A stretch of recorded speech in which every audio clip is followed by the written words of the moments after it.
안녕하세요. 안녕하세요. 네, 지금 이 시간은 11주 두 번째 시간을 지난주에 다 못 맞춰서 보충해서 1시간 추가로 하기로 했습니다. 그래서 제2교시 추가분 지금부터 시작하도록 하겠습니다. 우리 지난번에 무엇을 공부했냐면 이제 양자역학에서 힐버트 공간의 기저로 무엇이 이용될 것인가 하는 것을 알아보는 과정에서 허미시안 연산자의 고유 벡터들이 특별한 성질을 가지고 있다는 것을 알았죠. 어떤 특별한 성질이었습니까? 허미시안 연산자의 성질 두 가지. 첫 번째, 네, 고유값이 실수다. 고유값이 실수다. 그 다음에 서로 다른 고유값에 대응하는 고유 벡터는 서로 직교한다. 이런 거였어요. 그래서 간단히 허미시안 연산자의 고유값은 실수이다. 그리고 이 말이 무슨 말이냐면, 이게 고유값이죠. 그 알파 n이 캣 알파 n이 고유 벡터고 알파 n이 고유값인데, 저 h가 허미시안 연산자라면, 다시 말하면 h 대가가 h하고 같다면 우리 뭘 알 수 있었냐면 an 스타는 알파 n 스타는 알파 n이다라고 하는 걸 증명을 했습니다. 그래서 허미시안 연산자는 항상 실수 값만 갖고 있고, 또 서로 다른 고유값에 대응하는 허미시안 연산자의 고유 벡터는 서로 직교한다. 그거 우리가 했는데, 예를 들어서 알파 n과 알파 m이 서로 다르다고 하면 알파 n과 알파 n이 전부 다 고유값이면, 그러면 이런 식이 두 개 성립하죠. 물론 다른 것도 다 성립하지만 이 두 개를 가지고 우리 무엇을 증명했냐면, 알파 n과 알파 m이 다르면 알파 m하고 알파 n하고 내적하는 것은 0이다라고 하는 것을 증명했고, 이것은 이 두 벡터가 서로 직교한다라고 하는 것을 증명한 것이나 마찬가지입니다. 그래서 이런 직교성 때문에 이 고유 벡터는 직교한다는, 허미시안 연산자의 고유 벡터가 직교한다는 이 성질 때문에 이것이 바로 힐버트 공간의 기저로 사용될 수 있는 자격을 얻었다라고 하는 겁니다. 그래서 우리 이제 처음에 우리 11주 강의 시작할 때 어떤 기저가 되기 위해서는 기저의 조건이 뭐였냐면 오소 노멀 프로퍼티였어요. 그래서 여기 이렇게 직교한다, 이거는 오소 노멀 중에서 오소에 해당하는 거였죠. 그러면 노멀은 어떠냐? 사실은 이 알파 n이라는 캣 벡터가 있으면 그 캣 벡터에다가 상수를 곱하더라도 똑같은 성질의 캣 벡터다, 또는 똑같은 상태를 대표하는 캣 벡터라고 했죠. 그래서 적당한 상수를 곱해서 그 똑같은 거를 내적하면 1이 되도록 상수를 곱해주면 되겠어요. 이거는 내가 마음대로 할 수 있는 것이니까. 이것들이 직교만 하면 노멀라이즈 하는 거는 1이 되는 것은 내가 만들면 됐어요. 그래서 이게 바로 이제 오소 노멀 프로퍼티가 만족된다라고 하는 것을 알았고, 그래서 이거 만족하니까 이것들이 바로 기저로 이용될 수 있다라고 하는 걸 알았습니다. 그러면 구체적으로 어떤 것이 이용이 되느냐? 사실은 힐버트 공간의 기저가 될 조건을 만족하는데, 그래서 만족한다면 어떻게 쓸 수가 있냐면, 오소 노멀 프로퍼티를 만족하면 항상 컴플리트네스 프로퍼티를 만족했죠. 그래서 이렇게 써가지고 항상 이용할 수가 있었어요. 이게 바로 기저로 이용한다는 뜻이었어요. 그래서 우리가 어떤 기저로 성분 표시할 때는 아무데나 이거 1이니까 1만 집어넣으면 됐죠. 집어넣으면 성분이 탁탁 나왔어요. 그걸 할 수 있다라고 하는 겁니다. 그런데 우리 허미시안 연산자가 어떤 연산자가 그러면 허미시안 연산자가 도대체 될까 그랬는데, 우리 양자역학에서는 물리량을 연산자로 대표한다고 그랬는데, 그렇게 대표한 연산자는 모두 다 허미시안 연산자다 라고 하는 것을 증명할 수도 있고, 또 당연히 그래야지만 됩니다.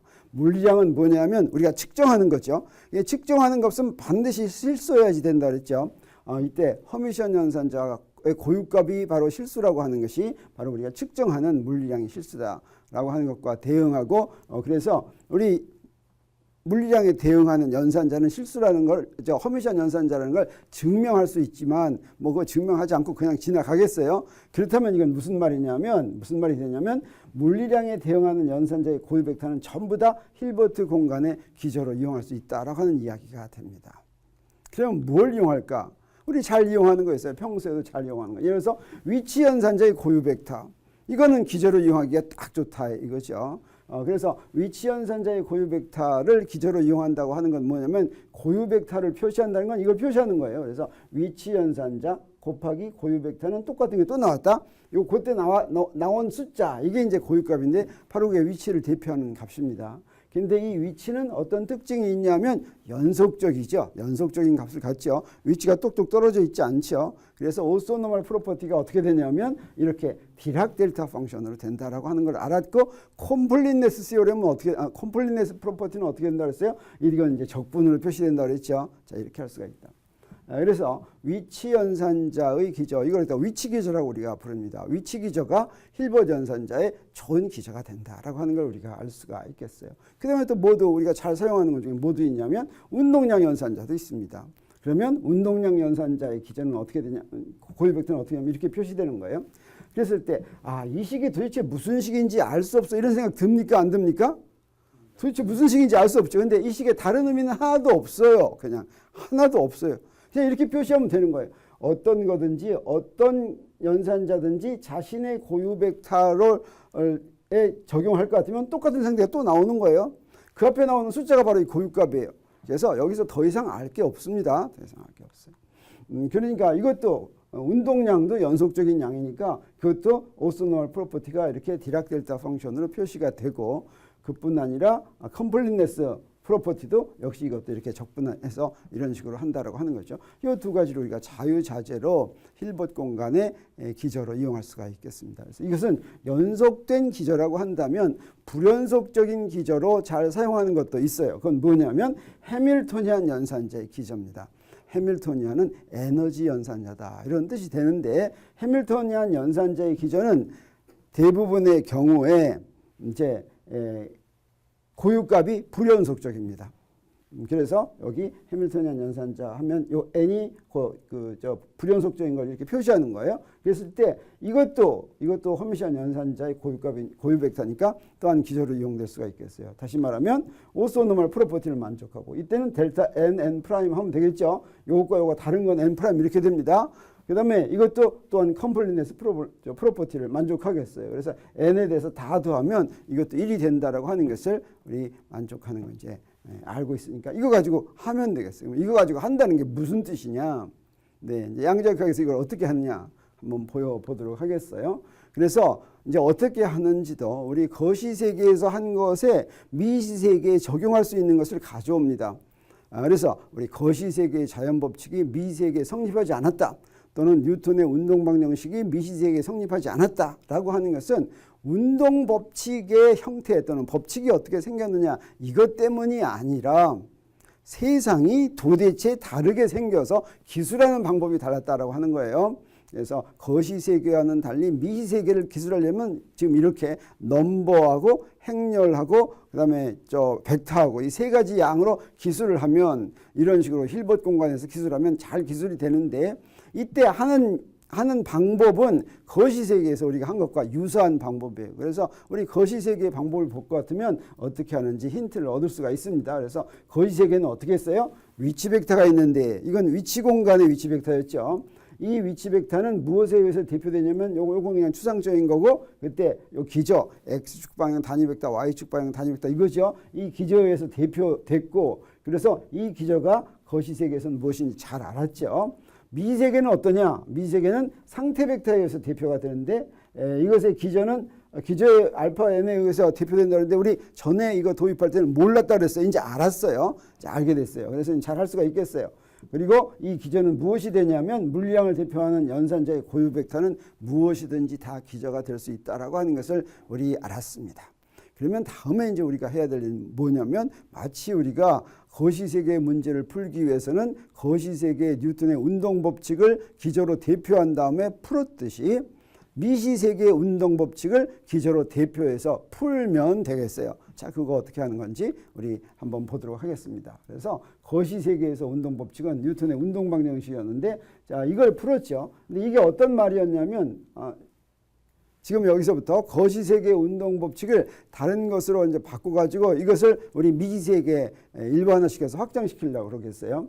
지금 뭐 하려고 하냐면 뉴턴의 운동방정식을 에너지 보존법칙의 형태로 바꾸려고 합니다. 똑같은 식이에요. 이 식하고 똑같은데 이 식을 한 번만 적분하겠어요. 이게 적분할 때 어떻게 하냐면 먼저 이거는 2차 미분방 정식이니까 2차 미분방 정식은 그냥 풀면 어렵다 그랬죠. 그래서 이걸 일단 1차 미분방 정식의 꼴로 바꿔보도록 하겠어요. 이건 트릭이에요. 이건 어떻게 했느냐. 이제 뉴턴 역학이 다 발전한 다음에 이렇게 하니까 되겠구나 하는 거 나중에 알게 된 거예요. 이건 수학적인 거예요. 그래서 양변에 어떻게 하냐면 dx를 곱하고 우리 1학기 때 이것도 한 번씩 한 거지만 정리를 할 것 같으면 이렇게 됩니다.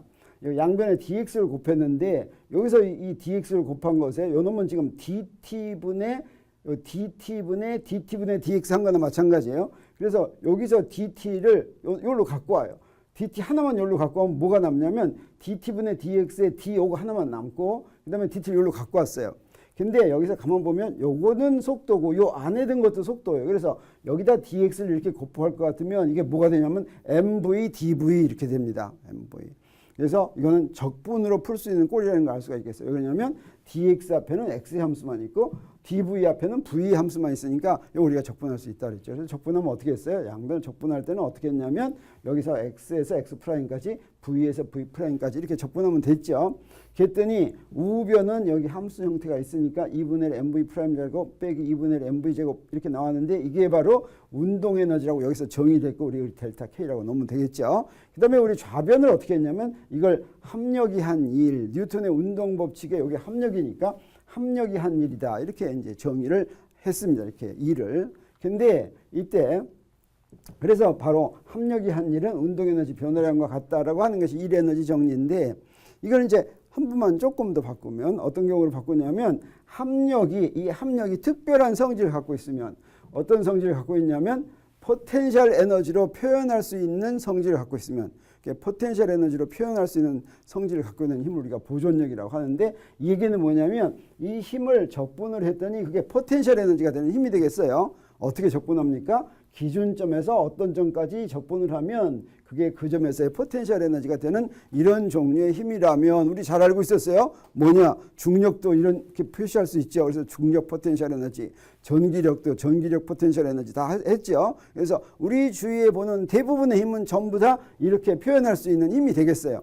핵력도 핵력 포텐셜 에너지를 만들고 전부 다 만들 수가 있어요. 자, 그러면 어떤 일이 벌어지냐면 합력이 한 일을 이게 포텐셜 에너지를 표시할 수 있으면 요 적분 구간을 x에서 x'까지를 xs에서 x'까지로 하고 x에서 xs까지로 하고 이렇게 나누면 이거하고 똑같은 게 되죠.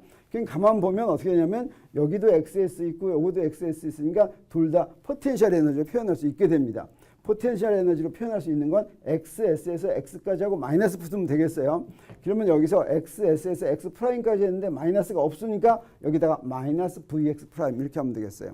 이거는 xs에서 x까지인데 여기는 마이너스가 있는 거나 마찬가지예요. 이거 뒤집으면 이건 마이너스 있으니까 이건 vx 이렇게 하면 되겠고 이건 뭐가 되냐면 요거는 나중 포텐셜 에너지에서 처음 포텐셜 에너지를 뺀 것의 음수니까 마이너스 델타 v 이렇게 되겠어요. 그래서 합력이 한 일이 마이너스 델타 v라고 표시됐으니까 우리 일 에너지 정리에 이걸 그냥 대입합니다. 그러면 여기다가 이렇게 대입했어요. 마이너스 델타 V는 이렇게 된 걸로 대입했더니 무슨 일이 벌어지냐면 우리 1학기 때 한 에너지 보존 법칙을 유도하는 거죠. 이항을 했더니 어때요? 여기 X라는 점에서의 운동 에너지와 포텐셜 에너지를 더하는 것이 X'에서의 운동 에너지와 포텐셜 에너지를 더한 것과 같다. 그래서 역학적 에너지가 이제 보존된다. 일정하게 유지된다라고 하는 것을 알았죠. 그러면 이런 역학적 에너지 보존 법칙은 우리 어디서부터 갖고 왔냐면 뉴턴의 운동 법칙으로부터 갖고 왔어요. 그래서 이거는 뉴턴의 운동 법칙과 똑같은 법칙이다. 우리 이렇게 이야기를 할 수가 있습니다.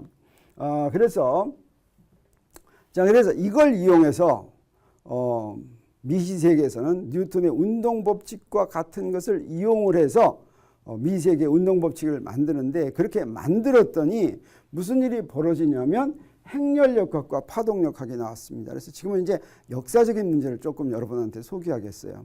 1920년이 지나서 이제 유럽에서 양자역학이 이게 나오기 시작했는데 양자역학이 여러 나라에서 나왔어요. 영국에서 또 특히 독일에서 또 덴마크에서 또 오스트리아에서 이런 여러 나라에서 이렇게 열심히 연구했어요. 그러면서 발표된 것이 뭐였냐면 양자역학은 행렬역학과 파동역학 두 가지의 방법으로 발표됐다라고 얘기합니다. 이건 무슨 얘기냐면 양자역학의 운동 법칙이 한 그룹에서는 행렬로 표시되어 있었어요. 운동 법칙 자체가. 그 다음에 다른 그룹에서는 어떻게 표시되어 있었냐면 미분 방정식으로 표시되어 있었는데 이 미분 방정식이 마치 우리가 지난번에 전자기파할 때 잠깐 배운 것처럼 파동 방정식과 유사한, 똑같지는 않아요. 파동 방정식과 유사한 미분 방정식으로 표현이 되어 있어서 이거는 파동역학이다 이렇게 불렀어요. 그러니까 똑같은 운동 법칙이 두 가지로 표현된 거예요. 수학적으로. 근데 행렬이라는 건 뭡니까? 숫자를 나열하는 거죠. 이렇게 숫자를 나열하는 것으로 표시되고 이건 불연속적인 거예요. 근데 파동역학이란 미분 방정식인가 미분 방정식의 종속 변수는 반드시 어때야 되냐면 연속이어야지만 파동 방정식이 성립하죠. 그래서 이것은 연속을 전제로 하는 방정식의 형태고 행렬은 불연속을 전제로 하는 방정식의 형태가 되겠어요. 근데 이제 무슨 일이 벌어졌냐면 양자역학이 나오면서 제일 첫 번째 나온 게 뭐냐면 에너지가 불연속적으로 존재한다. 그래서 양자가 존재한다 이런 거였죠. 그래서 미세계는 뭔가가 불연속적인가 보나. 그래가지고 미세계의 운동 법칙이 행렬역학으로 나오니까 아주 그럴듯하다고 생각했어요. 미세계 자연 법칙은 이렇게 행렬로 표시돼야지 하는가 보다라고 했는데 이게 다 무엇을 설명하면서 나온 거냐면 수소 원자를 설명하는 거예요. 설명하려고 한 대상이 뭐였냐면 보호의 수소 원자 모형이에요. 보호의 수소 원자 모형의 결과가 나왔는데 그 결과가 잘 설명했죠. 뭘 잘 설명했어요? 선 스펙트럼을 잘 설명했죠. 선 스펙트럼에 뭐 리만 계열, 뭐 파시엔 계열, 발머 계열 뭐 이런 걸 잘 설명했죠. 그렇지만 보호의 수소 원자 모형이 잘 설명은 했지만 왜 잘 설명했는지 몰랐죠. 그냥 적당한 가정을 한 거 가지고 잘 설명했어요. 이게 마치 케플러 법칙이 행성들의 운동을 잘 설명했지만 왜 설명하는지 모르는 거와 마찬가지예요. 근데 그 왜 설명하는지 왜 성립하는지를 설명한 방법이 행렬역학과 파동역학 두 가지로 나왔다 이런 뜻이 되겠어요. 그래서 이걸 조금 더 설명한다면 1925년에 독일의 괴팅겐 대학에서 하이젠베르크와 보른과 요르단 이 세 사람 가장 중요하게 행렬역학에 기여한 사람들입니다. 하이젠베르크, 보른, 요르단 이 세 사람이 행렬을 이용해서 운동법칙을 표현한 행렬역학을 발표했어요. 이때 이 양자역학이 가장 기본되는 것은 하이젠베르크가 주도했지만 수학적인 표현을 돕는 데는 보른과 요르단이 크게 많이 이제 도와준 거예요. 그래서 이 세 사람이 같이 나옵니다. 그래서 행렬역학을 발표했는데 곧바로 이어서 1926년에 오스트리아는 바로 저 독일 옆에 있죠. 거기는 슈레딩거 방정식에 대한 논문을 발표했는데 사람들은 이것을 행렬역학에 대응해서 파동역학이라고 불렀다. 슈레딩거 방정식 이것도 똑같이 나중에 풀었더니 보호의 수소 원자 모형을 잘 설명할 수가 있었어요.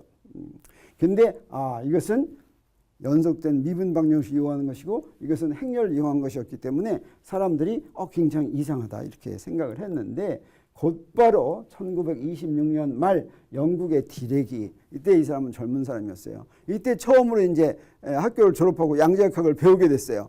배우고 나서 이것도 배우고 나서 곰곰이 생각해 보니까 이게 서로 다른 것이 아니라 동일한 내용의 서로 다른 두 표현이라고 하는 것을 증명했습니다. 우리도 이거 금방 이제 증명을 하려고 하는 거예요. 그래가지고 이제 이 양자역학을 받은 사람들이 이제 노벨상을 받기 시작하는데 이게 양자역학이 언제 발표됐다고 그랬어요? 1926년, 24년, 26년 이때 발견이 됐죠. 발표가 됐어요. 양자역학은 언제쯤 받았냐면 아인슈타인이 노벨상 받은 게 언제냐면 1921년이에요. 21년. 그래서 아인슈타인이 노벨상 받고 난 이제 유럽에서 아주 물리학에서는 가장 이제 대부적인 그런 존재가 돼 있었어요. 그래가지고 어땠냐면 1928년에 아인슈타인이 하이젠베르크와 보른 그리고 요르단을 노벨 물리학상 후보자로 추천을 했습니다. 당연히 그러겠죠. 이 사람들이 이제 양자역학을 만들었다. 그래서 추천을 했습니다. 근데 무슨 일이 벌어졌냐면 1932년에 수소 원자를 체계적으로 설명한 양자역학을 발명한 공로로 노벨 물리학상은 누구한테만 가냐면 하이젠베르크한테만 갑니다. 그래서 이 사람 혼자 받았어요. 근데 이때 바로 받은 게 아니라 조금 늦게 발표가 됐어요. 그래서 그 다음번 1933년에는 새로운 형태의 양자역학을 고안한 공로로 노벨 물리학상이 디렉하고 슈레딩거한테 같이 갑니다. 그래서 양자역학 한 사람은 다 받는 거예요. 또 무슨 일이 벌어지냐면 사실은 이 두 물리학, 노벨 물리학, 양자역학에 대한 물리학상이 한꺼번에 한 자리에서 수여가 됩니다. 이게 다 수여가 되는데 다 잘 된 것 같지만 좀 섭섭해할 사람이 있겠어요, 없겠어요? 네, 누가 있어요? 요르단과 보른이 있죠. 그런데 무슨 일이 있었냐면 사실은 요르단이 나치에 협력을 했습니다. 이때가 사실은 어느 때냐면 어때요? 세계 제2차 세계대전이 일어날 때였죠. 근데 하이젠베르크도 물론 그 독일에 남아 있었어요. 세계 제2차 대전이 나면서 또는 나치가 이제 히틀러가 독일을 지배하면서 그 유태인들을 박해했기 때문에 대부분의 유명한 물리학자들은 다 유태인들이었는데 이 유태인들은 전부 다 미국에 와 있었어요. 근데 하이젠베르크는 유태인이 아니었어요. 이 사람은 정통적인 독일 사람이었어요. 그리고 독일에 남아 있었어요. 그렇지만 하이젠베르크는 누구한테나 존경을 받는 그런 사람이었어요. 그래서 나중에 알고 보니까 하이젠베르크는 전혀 나치에는 협조를 하지 않았어요. 그런데 요르단이라고 하는 사람은 나치에 협조해가지고 완장 차고 다니면서 못된 짓을 좀 했어요. 그래서 요르단의 직접 스승인 보른까지도 노벨상에 수여되지 못했었는데, 그러니까 그렇지만 보른은 직접 자기가 나치 안 했으니까 억울하죠. 시간이 좀 흐른 다음에 1954년에 양자역학의 파동함수에 대한 통계적 해석을 공로로 노벨 물리학상이 누구한테 수여되냐면 보른한테 수여됩니다. 자, 이 말이 무슨 말인지는 우리가 다음 시간에 이제 공부하겠어요. 그리고 나서 양자역학과 양자장론에 대한 뛰어난 공로에도 불구하고 요르단에게는 끝내 양자역학이 수여되지 않았다는 그런 말이 이제 나옵니다. 자, 그러면 우리 양자역학의 기본 법칙을 우리 어떻게 만들 수 있는지 한번 보도록 하겠어요. 자, 그래서 먼저 그거 하기 위해서 우리 힐버트 공간에서 우리 기저로 대표하는 거, 우리 지난번에 한 거를 한 번 더 복습을 한다면 대표한 기저를 선택합니다. 먼저. 그래서 오소노멀 프로퍼티를 만족하는 것을 하는 거예요. 그래서 만약에 그 고유값들이 불연속이면 이렇게 델타 nn, 또 고유값이 연속적인 변수면 디락 델타, 이런 걸 이용해서 오소노멀 프로퍼티를 갖고 있으면 이놈들은 바로 어때요? 컴플리트네스 프로퍼티를 만족하죠. 그래서 이런 기저를 딱 선택할 것 같으면 우리 무엇을 이용하냐면 이 컴플리트네스를 이용을 해가지고 이제 성분을 바로바로 구할 수가 있어요. 그 성분 구한다는 것은 어떻게 했냐면 우리 상태 벡터를 기저로 대표한다는 건 어떻게 한다는 거였어요? 바로 여기 상태 벡터가 있는데 이 상태 벡터에다가 그냥 1을 그냥 쓰는 거예요. 성분 내는 거 1 썼어요. 1 쓰면 어떻게 돼요? 1 쓴다는 건 요걸 쓴다는 거였죠. 요걸 쓰면 요걸 딱 써 놓을 것 같으면 우리 계산을 이제 어떻게 하냐면 요거 썼으니까 처음에는 요거 먼저 계산하는 거지만 여기에 무엇이 성립하냐면 결합법칙이 성립해요. 아무데든지 이거 지금 3개를 곱한 거예요. 이렇게 3개를 곱한 거. 이렇게 3개를 곱한 거가 있을 때는 처음 2개를 먼저 하고 그 다음에 요놈 곱하든지 나중 2개를 먼저 하고 처음 거 곱하든지 상관없어요. 순서가 상관이 없어요. 이게 바로 결합법칙이죠. 그래서 우리 처음에는 요거 2개 먼저 곱해가지고 여기다 곱한 거를 이번엔 어떻게 하냐면 요거 2개 먼저 곱해요. 그럼 요거 2개 먼저 곱하면 요거는 결과가 뭐가 되겠어요? 그 모양 보니까 숫자가 딱 되지 알았죠? 숫자가 딱 됐어요. 그래서 여기다가 1을 대입하면 우리가 알고 있는 상태 벡터를 바로 기저로 표현할 수가 있는 게 됩니다. 그래서 요 기저가 있고 그 기저가 포함된 정도가 요 성분이겠어요. 요 숫자. 그래서 요 숫자를 알면 요 숫자로 대표하는 거예요. 요게 불연속이면 어떻게 되는 거예요? 그 숫자가 이렇게 벡터처럼 된다 이거죠. 열벡터처럼 이렇게 표현된다라고 할 수가 있겠어요. 그래서 캣은 이렇게 열벡터로 대표되고 불안은 어떻게 돼요? 행벡터로 이렇게 대표가 됐었죠. 네. 그리고 연산자를 대표할 때는 어떻게 했어요? 연산자는 양쪽에 연산자를 쓸 수 있으니까 양쪽에다 다 1을 썼어요. 양쪽에다 다 1을 쓰면 여기다가 AN 또 같은 거 쓰면 안 되니까 AN 프라임 이렇게 썼어요. 그러면 우리 이제 뭐를 제일 먼저 계산할 수 있냐면 가운데 있는 요걸 제일 먼저 계산할 수가 있겠어요. 요건 숫자니까 요 숫자는 바깥을 쭉 갖고 올 수가 있어요. 그래서 이런 연산자가 이렇게 있고, 자, 이 경우에는 어때요? n하고 n 프라임이 달라요. 요건 1이 아니에요. 그 다음에 더하기도 n 프라임 2개가 다 있어요. 그리고 ONM, 요건 숫자들이에요. 이런 숫자들은 바로 행렬의 모양이죠. 이렇게 행렬의 모양으로 대표된다라고 하는 거죠. 그래서 행렬역학에서 양자역학의 행렬역학으로서의 양자역학의 운동법칙이 행렬로 표현됐다라고 하는 게 바로 이런 식으로 표현됐다라고 하는 거예요. 이게 행렬역학이 되겠어요. 네. 그러면 먼저 연산자를 위치기저에서 한번 대표해 보면 이렇게 돼요. 자, 위치기저는 X라고 그랬어요. 그러면 어떤 상태가 있으면 그리고 이런 성질을 만족하는 게 위치기저라고 그랬죠. 그러면 상태가 있으면 위치연산자를 위치연산자 자체를 위치기저에서 대표해 보도록 하겠어요. 그 얘기는 뭐예요? 아까 연산자를 대표할 때 어떻게 한다고 그랬어요? 연산자를 대표할 때는 요걸 구하는 거였지. 요거 여기다가 1하고 가운데 오는 넘버 이게 대표한 거였어요. 근데 이건 연속적인 거죠. 자, 이거 계산하면 뭐가 되냐면 요게 지금 행렬 요소 x하고 x 프라임일 때 행렬 요소는 이렇게 되는 것인데 요건 바로 뭐예요? 여기서 요거 하면 요 나중 두 개 먼저 하는 거예요. 나중 두 개 먼저 하면 요 x 햇 x 프라임은 x 프라임 이렇게 나오죠. 그래서 요 x 프라임이 나와서 이게 고유값 방정식이에요. 바로 이거 쓴 거예요. 여기 프라임 있을 때 쓴 거야. 그래서 프라임이 튀어나왔어요. 근데 요건 뭐였어요? 요거는 델타 함수죠. 요건 델타 함수. 디락 델타 함수예요. 그걸 그대로 이용하는 거예요. 다시 말하면 x 연산자를 x 기저에서 대표하면 그냥 x가 나오고 델타 함수가 나온다. 그 얘기는 뭐예요? 양쪽 게 같아야지 다르면 0이다. 이런 뜻이 되겠어요. 따라서 위치 기저에서 위치 연산자를 대표하면 뭐라고 쓰면 되냐면 이 연산자를 그냥 x 이렇게 쓰면 돼요. x 이렇게. 위치 기저에서 표현했을 때는. 그런데 운동량 연산자를 위치 기저에서 대표하면 어떻게 되냐면 자, 위치 기저에서 대표한다는 건 pxx 프라임 이렇게 쓴다는 거예요. 그래서 pxx 프라임.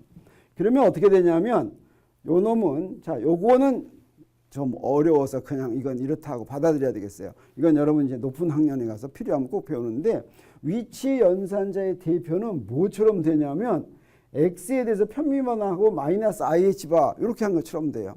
그래서 요거는 마이너스 IH바 라운드 x분의 라운드 이렇게 됩니다.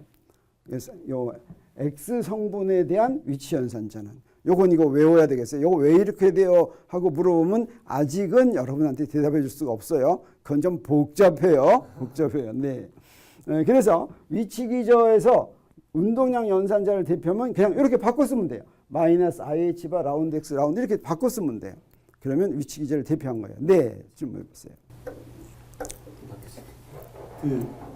저 위치 기저 맨 처음에 네. 그 x 햇과 캣 x는 이제 x와 캣 x라고 돼 있잖아요. 네. 저때 x 햇은 연산자고 x는 숫자죠. 고유값이죠. 네. 근데 아래 p 햇과 x 프라임 캣은 네. 똑같이 p와 x 프라임 캣으로 나올 텐데 저 앞에 있는 마이너스 i 하바 라운드 x는 숫자라고 보기는 어려운 모양 아니에요? 그렇죠. 숫자가 아니죠. 네.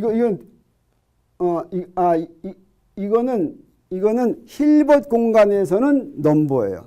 힐버트 공간의 넘버. 맞아요. 이게 숫자 이렇게 한 거, 이렇게 한 숫자, 요 전체 숫자가 대표되는 거예요.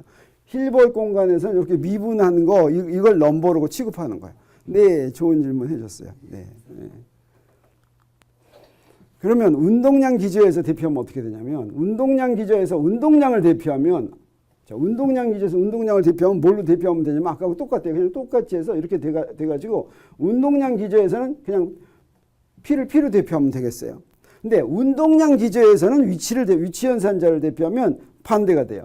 운동량 기저에서 위치 연산자를 대표하면 이렇게 돼가지고 자, 이건 우리가 알 수가 없는 거예요. 요 놈은 뭐가 되냐면 라운드 P분의 라운드가 돼요. 그 다음에 여기서 부호도 이렇게 바뀌어요. 그래서 항상 위치하고 운동량 사이에는 이런 관계가 있어요. 하나를 기저로 하면은 요 라운드 P가 되는 거예요.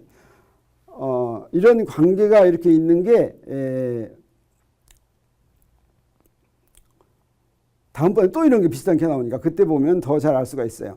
그래서 운동량 기저에서 위치 연산자를 운동량 기저에서 위치 연산자를 대표하면 요건 라운드 P분의 라운드 이렇게 표시하면 된다고 하는 것인데 우리는 이제 운동량 기저는 별로 사용 안 할 테니까 이건 나중에 필요하면 그렇게 쓴다라고 하는 거예요. 그런데 거시세계에 나오는 물량은 다 어떻게 되어 있냐면 X와 P의 곱으로 표현되어 있다라고 해도 과언이 아니에요.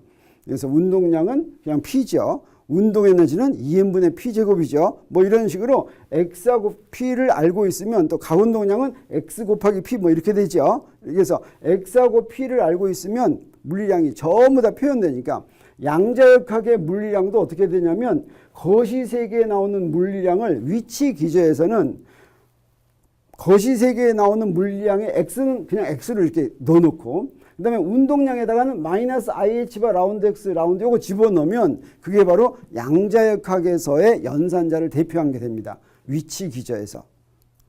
또 운동량 기저에서는 이제 다른 걸 해야 되겠죠. 운동량 기저에서는 P는 그대로 놔두고 위치는 라운드, P는 라운드 이렇게 해야 되겠죠. 그래서 기저마다 그렇게 다르게 한다라고 하는 걸 알 수가 있겠어요. 그래서 운동량 기저에서는 위치 대신에 라운드, P는 라운드를 놓고 운동량, P 그대로 놓으면 되겠어요. 그래서 이거 이제 운동 법칙에 이걸 적용해야 될 텐데 뉴턴의 운동 법칙 F는 mdt 제곱분의 d 제곱 x 이것은 시간에 따라 따라가는 것인데 이것은 미시세계에 직접 적용하기가 나빠요. 그래서 무엇을 가지고 적용하냐면 요 놈을 에너지 보존 법칙으로 만들어 놓은 거. 그것도 이것과 똑같은 법칙이에요. 내용이 똑같아요. 그것을 미시세계 운동 법칙에 적용하겠어요. 그래서 한 번 적분해서 얻은 에너지 보존 법칙을 미시세계에 적용하면 어떻게 되냐면 이렇게 됐죠. 이게 이제 우리가 주어진 거죠. 이건 이제 물리량이죠. 거시세계에서는. 미시세계에서는 이거를 이제 연산자로 만들어야 되겠어요. 연산자로 만들 때 어떻게 한다고 그랬어요? 자, 기저에 따라 다른데 위치 기저에서는 어떻게 하면 되냐면 여기는 X는 그대로 X를 쓰면 된다 그랬죠. 그 다음에 P는 어떻게 써야 된다 그랬어요? 마이너스 IH바 라운드 P분의 라운드 X분의 라운드 이걸 집어넣으면 된다 그랬어요. 그래서 이걸 우리가 하밀토니안 연산자라고 그러는데 에너지 연산자에 해당하는 것을 하밀토니안 연산자를 연산자로 만들 때는 그렇게 만들면 되겠어요. 그래서 미세계 운동 법칙은 어떻게 생겼냐면 이렇게 생겼어요. 이렇게 생겼어요. 그래서 요거 2n분의 P 제곱 요 연산자 나중에 위치에서 이제 대표를 해야 되겠어요. 대표할 때 어떻게 하냐면 힐버트 공에서 대표해야 되기 때문에 풀이를 구할 수가 있죠. 그래서 이거는 일반적인 기저에 관계없이 항상 성립하는 미세계 운동 법칙이에요. 이건 뭐하고 똑같은 거냐면 사실은 거시세계에서는 에너지 보존 법칙하고 딱 똑같은 거예요. 그래서 거시세계 에너지 보존 법칙을 미시세계의 이제 운동 법칙으로 우리 이용을 하겠습니다. 그 다음에 여기서 자, 요 연산자가 있는데 이 에너지 연산자는 우리 또 무엇으로 표시할 수가 있냐면 에너지하고 시간 사이에는 라운드 T분의 라운드를 이용해 가지고 이렇게 표시할 수가 있어요. 그래서 X하고 운동량 사이에 이렇게 표시가 됐죠. 그 다음에 에너지하고 시간 사이에도 이렇게 표시가 돼요. 그래서 왼쪽에 있는 시간은 IH바 라운드 T분의 라운드 이렇게 표시하고 이렇게 표시하면 되겠어요. 자, 잘 이해가 되지 않더라도 그냥 이거 그대로 받아들이면서 넘어가는 게 좋겠어요. 그래서 파동역학이라고 이제 양자역학이 파동역학과 행렬역학 두 가지로 됐다고 했는데 파동역학이란 무엇을 의미하냐면 미세계 운동법칙에서부터 시작하겠어요. 자, 이거는 어떤 기저에서나 다 성립하는 거였죠. 그래서 이놈을 이거 기저 상관없이 성립하는 거예요. 이걸 미세계 시작해서 파동역학은 어떤 기저에서 표시하는 거냐면 위치 기저에서 표시하는 거예요. 위치 기저에서 표시한다는 건 어떻게 한다는 거냐면 이렇게 한다는 거예요. 위치 기저에서 표시하는 건 여기다 X를 이렇게 곱한다는 거예요. 여기다 이렇게 X를 곱했어요. 그럼 이거 위치 기저에서 표시한 거예요. 그 다음에 아직 위치 기저로 표시 안 된 게 있어요. 그때는 어떻게 하냐. 1을 집어넣으면 돼요. 그 1은 어디다 집어넣으면 좋겠냐면 여기다 딱 집어넣으면 되겠어요. 여기다 1을 집어넣으면 되겠어요. 그러면 결과적으로 어떻게 되냐면 이렇게 되는 거예요. 자, 여기다 X 집어넣고 여기다 1 집어넣었어요. 그리고 여기다 적분해줬어요. 그리고 여기는 그냥 X 이렇게 해줬어요. 그러면 그때 요 놈은 뭐가 되냐면 요 X 프라임 요거 구한 거 있죠. 요건 어떻게 된 거예요? 요렇게 대표한 거. 요게 위치 기저에서 운동량의 제곱을 대표한 거죠. 운동량의 제곱을 대표한 건 우리 아까 한 것처럼 요거를 제곱해 주면 돼요. 아까 운동량 한 거 제곱해 주면 돼. 그 다음에 위치를 여기다 대표한 건 어떻게 하면 되냐면 그냥 위치를 그대로 써주면 돼요. 여기 이제 연산자 기호 없어졌어요. 그냥 X만 그냥 써주면 돼요. 포텐셜 에너지는 위치 기저에서는 그냥 위치 에너지 써주면 되겠어요. 그 다음에 요 놈은 뭐냐? 요거는 파동 함수의 위치 기저 X의 성분이 되겠어요. 그 성분을 우리가 푸사이 X 이렇게 쓰고 요 성분을 이렇게 표시한 거예요. 요 숫자니까 요걸 우리가 뭐라고 부르냐면 파동 함수라고 부릅니다. 그래서 요걸 다시 대입할 것 같으면 이런 식이 됐어요. 뭐 했냐면 네, 이거 뭐 한 거예요, 지금? 이걸 여기다 대입해 가지고 적분한 거예요. 근데 여기 델타 함수가 하나 있으니까 델타 함수 적분하면 x 프라임이 다 없어지고 이런 식으로 되는 거예요. 이런 식으로 돼요. 그래서 요 식이 위치 기제에서 대표하면 이런 식으로 되는데 이게 바로 파동역학, 이게 바로 슈레딩거 방정식입니다.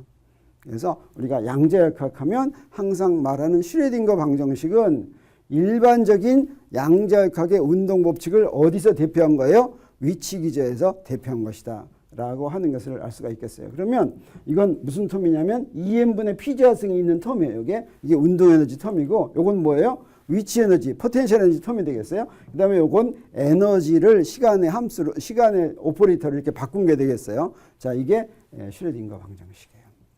그런데 또 뭐도 있다고 했냐면 행렬역학도 있다고 그랬죠. 여기는 행렬역학은 에너지 기저에서 대표한 겁니다. 그래서 어떤 기저에서는 대표해도 좋은데 그러면 에너지 기저란 어떻게 하는 거냐면 이게 바로 에너지 기저가 되겠어요. 요거 아까 한 해밀턴이하고 똑같은 해밀턴이 아니에요. 에너지 연산자예요. 근데 이때 이걸 에너지 기저로 이용하려면 요건 우리가 알고 있는 답을 알고 있는 해밀턴이안이다 이래야 되겠어요. 그래서 H0는 풀이를 아는 해밀턴이안. 이 말은 뭐냐면 요 H0의 고유값과 고유 에너지를 다 고유 벡터와 고유 값을 다 알고 있다라고 하는 거예요. 우리 어떤 문제 풀 때 고유값과 고유 에너지를 지금 구해야 되는 거예요. 몰라서 푸는 거예요. 근데 에너지 기저에서 이용할 때는 고유값을 알고 있는 예를 들어서 뭐가 있냐면 하모닉 오실레이터 포텐셜이 있다. 하모닉 오실레이터에서 움직이는 포텐셜 아래 그 해밀토니안은 값을 다 알고 있어요. 고유값을 다 알고 있어요. 이렇게 이미 알고 있는 또 하모닉 오실레이터도 있을 수 있고 또는 뭐예요? 무한 우물도 있을 수 있고 이렇게 이미 문제를 다 풀어놓은 그런 해밀토니안을 이용한다라고 하는 거예요. 그러면 그런 고유값을 기저로 이용한다면 우리 잘 아는 것처럼 오소노멀 프로퍼티 만족하고 또 여기 일이 성립하겠어요. 그래서 이런 기저를 가지고 이용을 할 텐데 그러면 미세계 운동 법칙 여기서부터 시작합니다. 요거. 자, 이 해밀토니안은 우리가 앞으로 풀려는 해밀토니안이 되겠어요. 이 해밀토니안하고는 달라요. 이 해밀토니안은 우리가 아는 해밀토니안이에요. 그러면 둘 사이에는 어떤 관계가 있냐면 자, 그래서 이 해밀토니안을 풀어가지고 고유 벡터하고 고유값을 구하는 게 우리 목표인데 우리가 구하는 해밀토니안하고 아는 해밀토니안 사이에는 어떤 관계가 있어야 되냐면 사실은 우리의 해밀토니안은 2n분의 p제곱 더하기 v뿐이 없죠. 요 v0는 이거 아는 거예요. 이거 모르는 건 v죠. 그럼 우리 이걸 어떻게 고치냐면 알고 있는 v0를 더하고 빼줘요. 그러면 어떻게 했냐? 요거 우리가 알고 있는 거니까 요건 h0가 되겠어요. 그 다음에 모르는 거에서 알고 있는 걸 뺀 요거를 또 다른 포텐셜 에너지다 이렇게 생각했어요. 그래서 전체 포텐셜 에너지는 알고 있는 포텐셜 에너지에다가 모르는 거에서 알고 있는 포텐셜을 뺀 거 요걸 이렇게 표시한 거예요. 그럼 우리 뭘 아느냐면 H0의 고유값하고 고유 벡터를 아는 거예요. 그래서 자, 요거 이제 우리가 풀려는 거죠. 요거 우리가 풀려는 거 이렇게 할 때 이거를 무엇으로 대표하냐면 H0의 고유 벡터로 된 기저로 대표해요. 그렇게 한다는 건 어떻게 한다는 거냐면 여기서 대표한다라고 하는 건 이렇게 한다는 거라고 그랬죠. 이렇게 곱하는 거라고 그랬죠. 아까 x로 할 때는 여기다 x 곱했어요. 이런 거 그냥 파이 n 이렇게 곱하면 되겠어요.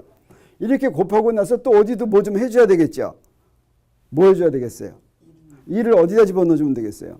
근데 여기다 집어넣어주면 되겠죠. 그래서 여기다 1 집어넣어주면 되겠어요. 1은 어떤 1을 집어넣어주면 이걸로 된 걸로 집어넣어줘요. 그래서 어떻게 집어넣어주냐면 여기다가 파이 n 프라임 n 프라임 이렇게 집어넣었어요. 시그마하면 1이 되겠어요.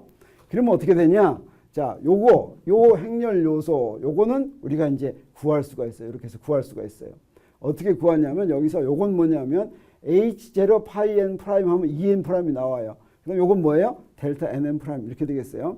그 다음에 요걸 구해요. 요거는 행렬 요소가 되겠어요. 행렬 요소. 이건 풀어야지 돼요. 요거의 고유값 우리가 풀어야 될 거예요. 그 다음에 요렇게 하면 요게 파이 n은 요 기저에 대한 성분이 되겠죠. 이게 성분이에요. 그래서 요걸로 식을 써보면 어떻게 되냐면 자, 요건데 요거는 행렬식이 되겠어요. 요건 행렬이고 요거는 열벡터고 요것도 열벡터가 되겠어요. 쭉 써보면 이런 식으로 돼요. 요걸 써보면 이런 식으로 되는 게 요게 바로 행렬역학이 된 거예요. 그래서 요건 뭐냐면 우리 지난번에 한번 연습으로 2x2 행렬의 고유값과 고유 벡터 구한 적 있죠. 자, 이거 바로 이거 구하는 거예요. 요 행렬의 고유 벡터와 고유값을 구하는 문제가 하이젠베르크가 말한 행렬로 표현한 양자역학의 행렬역학의 법칙이죠.